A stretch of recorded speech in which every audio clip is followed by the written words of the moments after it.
B-52 Stratofortress. Uma longa história. O Boeing B-50-2 Stratofortress é um bombardeiro estratégico a jato, subsônico e de longo alcance, que há muito tempo é confiável e utilizado pela Força Aérea dos Estados Unidos, quando chamado à ação desde a Guerra Fria e a Guerra do Vietnã, até a tempestade no deserto e a guerra global contra o terror, este lendário bombardeiro sempre cumpriu e continuará a cumprir suas promessas.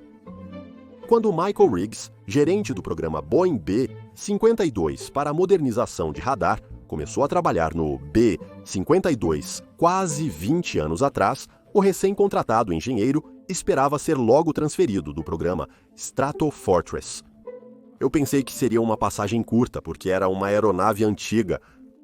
Achei que era uma aeronave antiga, pois meu pai a pilotou no Vietnã. Então eu pensei, vou passar um pouco de tempo aqui e vou precisar procurar outra plataforma para trabalhar. Provavelmente Riggs não será o último funcionário da Boeing a ser superado pelo grandalhão feio e gordo Buff, o apelido da aeronave. O bombardeiro estratégico foi introduzido em serviço em 1955 e a Força Aérea dos Estados Unidos agora espera que ele voe além de 2050. Design e desenvolvimento. Bem, vamos começar do início. Construído para transportar armas nucleares para missões de dissuasão da era da Guerra Fria, o B-52 Stratofortress substituiu o Convair B-36 Peacemaker, o maior avião de motor a pistão já produzido em massa. O desenvolvimento do X-1 começou antes de setembro de 1947, quando a Força Aérea dos Estados Unidos, antes chamada de Forças Aéreas do Exército dos Estados Unidos da América, Forças Aéreas do Exército, se tornou independente. Em 23 de novembro de 1945, o Comando de Material Aéreo das Forças Aéreas do Exército emitiu características de desempenho desejadas para um novo bombardeiro estratégico capaz de realizar a missão estratégica sem depender de bases avançadas e intermediárias controladas por outros países. Inicialmente, a aeronave deveria transportar, no mínimo, 5 artilheiros de torre e uma equipe de suporte com 6 homens. Era necessário que ele voasse a 300 milhas por hora, a 34 mil pés com um raio de combate de 5 mil milhas. O armamento deveria consistir em um número não especificado de canhões de 20 milímetros e 10 mil libras de bombas. Em 13 de fevereiro de 1946, a Forças Aéreas do Exército emitiu convites para licitação para essas especificações, com a Boeing, Consolidated Aircraft e Glenn 50, Martin Company apresentando propostas. Em 5 de junho de 1946, o modelo 462 da Boeing, uma aeronave de asa reta alimentada por 6 turbopropulsores Wright T-35 com um peso bruto de 360 mil libras e um raio de combate de 3.110 milhas, foi declarado o vencedor. No entanto, em outubro de 1946, a Forças Aéreas do Exército começou a expressar preocupação sobre o tamanho enorme da nova aeronave e sua incapacidade de atender aos requisitos de design especificados. Em resposta, a Boeing produziu o modelo 464, uma versão menor com 4 motores e um peso bruto de 230 mil libras, que foi brevemente considerada aceitável. No início de 1949, a Boeing estava preparando 2 protótipos, o Experimental Bomber 52 e o Wilco B-52, ambos contratados no início de 1947. Apesar do IWB ser designado para testes de serviço, os 2 modelos foram usados para aprimorar o design original, observando problemas de estabilidade e controle que a Northrop estava enfrentando com seus bombardeiros de asa voadora ICO B-35 e B-49, a Boeing insistiu em uma aeronave convencional e, em abril de 1948, apresentou uma proposta de 30 milhões de dólares dos Estados Unidos da América, hoje 319 milhões, para o design, construção e teste de 2 protótipos do modelo 464-35. Outras revisões durante 1948 resultaram em uma aeronave com uma velocidade máxima de 513 milhas por hora a 35 mil pés, um alcance de 6.909 milhas e um peso bruto de 280 mil libras, que incluía 10 mil libras de bombas e 19.875 galões americanos de combustível. O design priorizou o desempenho superior com a menor complexidade possível do avião e dos sistemas. Isso seria alcançado por um design direto, que proporcionava um alto padrão de utilidade de sistemas e confiabilidade funcional. Para fazer isso, no entanto, foram necessárias várias inovações não previstas nas especificações originais. Algumas das características do design, como o sistema hidráulico a bordo, eram fisicamente as maiores já construídas, enquanto outras, como o sistema pneumático, que alimentava muitos acessórios de aeronaves, eram partidas radicais dos designs convencionais. No entanto, o primeiro teste de voo em 1952 foi bem sucedido, com desempenho superando as especificações originais. Apesar do otimismo inicial, um desenvolvimento adicional mostrou-se necessário. Do lote original de 13 aeronaves, que normalmente teriam um prefixo de teste, mas eram tão caras e vitais que provavelmente entrariam diretamente no inventário ativo, as 3 primeiras foram concluídas como B-50 e 2As, e o restante como B-52Bs. Bs que nunca entraram no inventário ativo foram usados para trabalhos de desenvolvimento adicionais. O B-50 e 2B foi seguido por variantes de bombardeiros e reconhecimento progressivamente melhoradas, culminando no B-50 e 2G e no turbofan B-50 e 2H. Para agilizar a entrega, linhas de produção foram criadas na fábrica principal, da Boeing, em Seattle, e em sua unidade em Wichita. Mais de 5 mil empresas participaram do enorme esforço de produção, com 41% da estrutura aérea sendo construída por subcontratados. Os protótipos dos 90 modelos B-50 e 2A, B e C foram construídos em Seattle. Dissuasão nuclear. Quando o B-52 entrou em serviço, o Comando Aéreo Estratégico da Força Aérea dos Estados Unidos pretendia usá-lo para dissuadir e contrariar o vasto e modernizante exército da União Soviética, à medida que a União Soviética aumentava suas capacidades nucleares, destruindo ou contrariando as forças que entregariam ataques nucleares, bombardeiros, mísseis, etc. Ganhou grande importância estratégica ao longo da Guerra Fria. B-52 e outros bombardeiros estratégicos dos Estados Unidos da América realizaram patrulhas de alerta aéreo sob codinomes como Head Start, Chrome Dome, Hard Head, Round Robin e Giant Lance. Os bombardeiros rondavam em alta altitude perto das fronteiras da União Soviética para fornecer capacidade de primeiro ataque rápido ou retaliação em caso de guerra nuclear. Essas patrulhas aéreas eram parte do dissuasor nuclear americano, que agiria para prevenir o início de uma guerra em grande escala entre os Estados Unidos da América e a União Soviética, sob o conceito de destruição mútua. Assegurada, destruição mútua assegurada. Também era uma parte-chave do componente aéreo do triângulo nuclear, uma estrutura militar de 3 lados, composta por mísseis nucleares lançados por terra, submarinos armados com mísseis nucleares e aeronaves estratégicas com bombas e mísseis nucleares. O triângulo era um elemento central da estratégia militar dos Estados Unidos da América e, em menor grau, da União Soviética durante a Guerra Fria, com sua corrida armamentista concomitante. A teoria subjacente ao triângulo era que espalhar os ativos que compõem o extenso arsenal nuclear do país em várias plataformas de armas tornaria a força mais propensa a sobreviver a um ataque da União Soviética e a responder com sucesso a um primeiro ataque.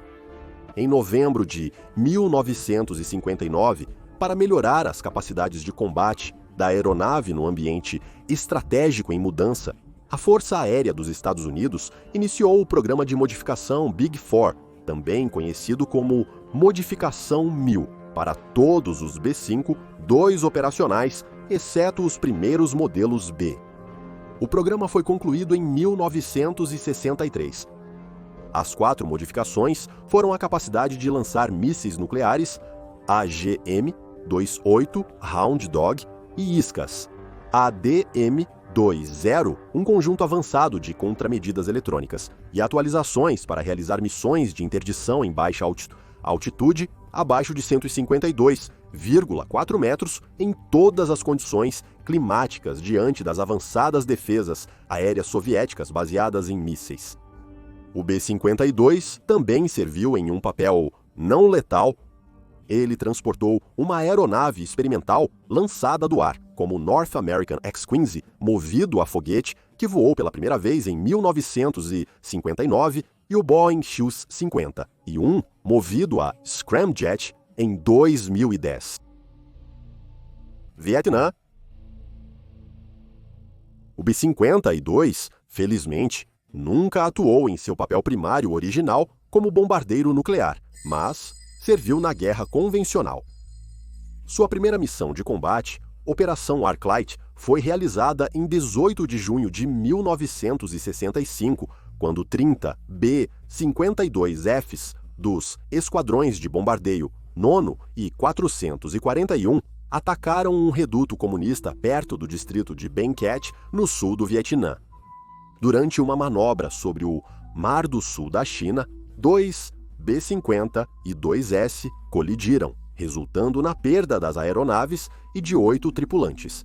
Eles faziam parte da primeira onda de bombardeiros que chegou muito cedo ao ponto de encontro designado. Os bombardeiros restantes, menos um que voltou, devido a problemas mecânicos, continuaram em direção ao alvo.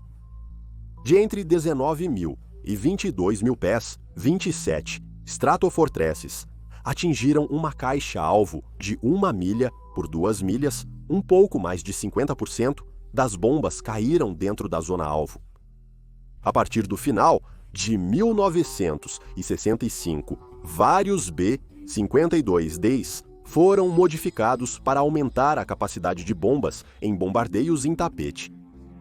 A modificação criou capacidade suficiente para um total de 60 mil libras usando 108 bombas. Assim modificados, os B-50 e 2D podiam carregar 22 mil libras a mais do que os B-50 e 2Fs.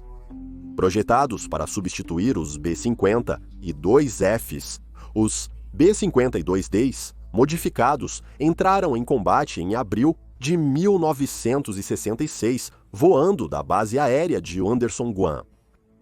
Cada missão de bombardeio durava de 10 a 12 horas e incluía um reabastecimento aéreo por KC-135 Stratotankers. Na primavera de 1967, os B-52 começaram a voar do aeródromo Utapao, na Tailândia, de modo que o reabastecimento não era necessário. Em 22 de novembro de 1972, um B-50 e 2 D-5551.110 de Utapao foi atingido por um superfície ar-míssil durante uma incursão em Vinh, no sul do Vietnã do Norte. A tripulação teve que abandonar o avião danificado sobre a Tailândia. Este foi o primeiro B-50 e 2 destruído por fogo hostil. 31 B-52S foram perdidos, sendo 10 abatidos sobre o norte do Vietnã. Das perdas, 17 foram abatidos em operações de combate. Um foi descartado por causa de danos de combate, 11 caíram por acidentes, um foi desativado por causa de danos de combate e um queimou no aeroporto. No entanto, alguns dos acidentes em voo foram devido a mísseis ou armas antiaéreas. Artilheiros de cauda, B-50 e 2-500, foram creditados com o abate de 2 MiG-20 e um Fishpets em 24 de dezembro de 1972. Durante a Operação Linebacker, O B-52 Diamond Liu estava a caminho para bombardear os pátios ferroviários de Tin Nguyen quando o artilheiro de cauda, o soldado de primeira classe Albert E. Moore, avistou um MiG-20 e um se aproximando rapidamente. Moore abriu fogo com suas 4 armas de calibre 50 a 4.000 jardas e continuou atirando até que o caça desapareceu de seu alcance. Outro atirador viu o MiG explodir.